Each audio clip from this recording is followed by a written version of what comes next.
Yo tout le monde, c'est le gros. Aujourd'hui, il y a juste une caméra. Puis ça va être de même pendant un petit bout. J'ai plus ma deuxième caméra. Elle m'a malheureusement lâché. C'était une caméra cheap que j'avais achetée en attendant. Puis je n'ai comme jamais racheté une autre. Fait que pour l'instant, on a juste ma Logitech. Puis je vais essayer de gosser de quoi pour être capable de faire fonctionner mon cell aussi. Fait que pour avoir une deuxième caméra. Fait que pour aujourd'hui, ça va juste être une caméra qui montre les jeux sans mon visage. Ok, fait qu'on va commencer par tout ce qui n'est pas des jeux, parce que ça va être plus vite. J'ai acheté un Squishmallow. Oui, je sais, c'est de la collection de Saint-Valentin, mais pour ceux qui ne savent pas, le homard est mon, on va dire, animal préféré, malgré le fait que c'est un crustacé. Fait que quand je l'ai vu, je pouvais pas passer à côté de l'acheter. Ensuite, dans la même thématique, j'ai acheté un Bernard l'Ermite. Je trouvais ça cute aussi, puis c'est rare que tu vois des peluches des choses comme ça. Puis j'ai acheté une pieuvre aussi. J'avais jamais pensé que j'allais acheter ça un jour. J'ai acheté un ornement de Noël de Funko. Puis j'ai déchiré la boîte. Aussi con que ça sonne, ils sont vraiment bien faits. Ils ont l'air solides. Ils ont l'air pleins. Puis je comprends pas pourquoi les Funko Pop ne sont pas faites de même. C'est 1000 fois plus beau et plus agréable qu'une Funko Pop. Puis c'est même pas des jokes. Mereoleona de Black Clover au GameStop, qui est un Crunchyroll exclusif, j'étais surpris de le voir. Fait que c'est cassé. Je l'ai sorti de sa boîte et il s'est défait en morceaux. Content de voir que la qualité de Funko ne s'améliore pas. Fait qu'après la déception qui était ma Mereoleona tout pété, tout claqué, on rentre dans les... Ok. Là, il y a sûrement une couple de jeux qu'il y a eu dans les Wikibuy qui vont être sur Switch. Comme je l'ai expliqué, je recentralise ma collection sur la Nintendo Switch et cette semaine a été gros pour ça. Premièrement, j'ai acheté Let's Build a Zoo qui vient avec le Dinosaur Island DLC. Le cover intérieur est tellement beau. I fucking can't. Ensuite, j'ai acheté Ghost Runner. Ça, c'est un jeu que j'avais actuellement pas. Puis j'ai entendu énormément de bonnes critiques dessus. Fait que je m'étais dit que j'allais actuellement laisser. Ensuite, j'ai acheté Harry and the Secret of Season sur la Nintendo Switch aussi, qui vient avec un advertisement que je me calisse. Je l'ai pas payé cher. Je pense que je l'ai payé 20$ avec, au Walmart. Fait que je me suis dit, pour ce prix-là, on va le prendre, c'est pas grave.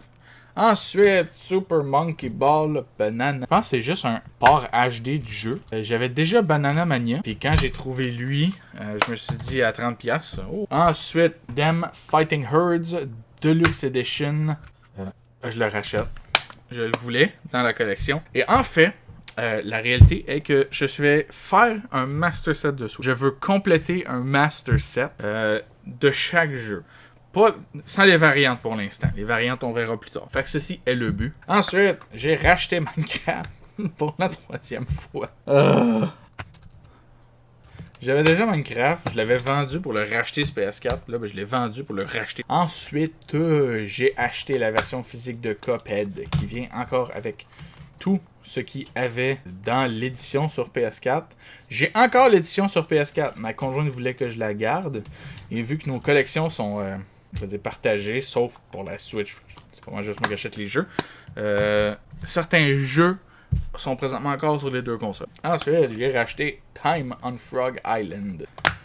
Tous les petits jeux comme ça, c'est toutes des éditions qui vont probablement finir rares. Ben, pas rares, mais j'aurai énormément de difficultés à trouver par après. Ensuite, j'ai acheté Token Rambo Warrior. C'est un jeu où tes épées deviennent des hot husbands. Puis, c'est ça. La Ninja Warrior, mettons.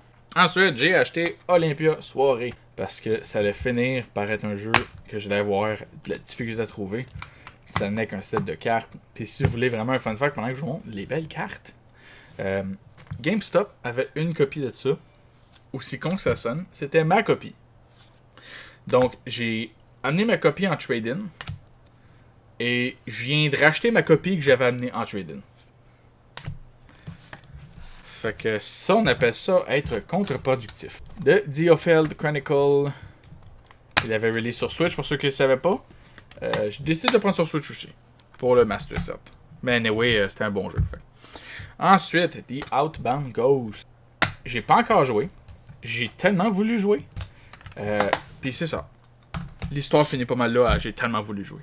Ensuite, Red Hot 2 Deluxe Edition. Puis là, ça complète les jeux que j'ai rachetés et certaines additions. J'ai acheté Space Warlord Organ Trading. C'est un jeu où, dans le fond, tu as un marché de l'organe. C'est comme jouer avec le stock market, mais avec des organes. Ça vient avec une soundtrack sticker d'un chien. Je pense que c'est la compagnie qui a produit le jeu. Ça vient avec. C'est assez drôle. Ça vient avec un tableau périodique des éléments des organes du jeu. Puis ça, c'est cool. Ensuite, j'ai acheté Fatal Frame Maiden of Blackwater. C'est un jeu que je voulais depuis longtemps. Ça vient avec un code. Puis c'est une importation japonaise. Fait qu'il y a le typique, comme j'avais montré avec Wing of Darkness, la boîte spéciale. Et le dernier, que j'ai encore dû à ma femme, j'ai acheté Story of Season, Friend of Mineral Town. Alors, c'est pas sur Switch. Je sais, je vais l'acheter sur Switch. Mais le problème, c'est que la version sur Switch ne venait pas avec la peluche exclusive. Puis ça me faisait chier de pas avoir le Strawberry Cow. Fait que c'est ça. Pour avoir la peluche. Puis là, tu vas me dire, le gros, t'as pas montré ce que t'as précommandé. Le gros a pas montré ce qu'il a précommandé présentement. Fait que bouge pas de ton siège, montrer ça.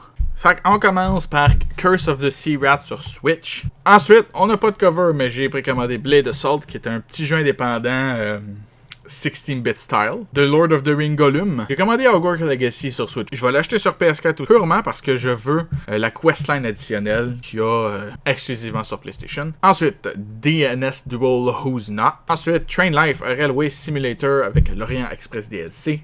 J'ai aussi précommandé Railway Empire 2, mais il y a aucun case pour ça présentement. Fait que. Ensuite, Atomic Heart.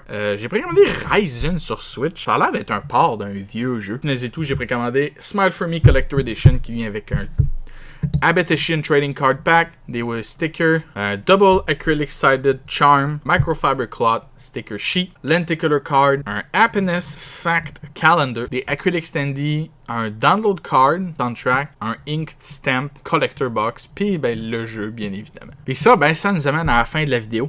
Si vous avez apprécié, lâchez un pouce, un commentaire, partagez la vidéo aussi et abonnez-vous. Puis cliquez sur la petite cloche. C'est gratuit. Vous pouvez toujours vous désabonner par après si vous êtes plus satisfait.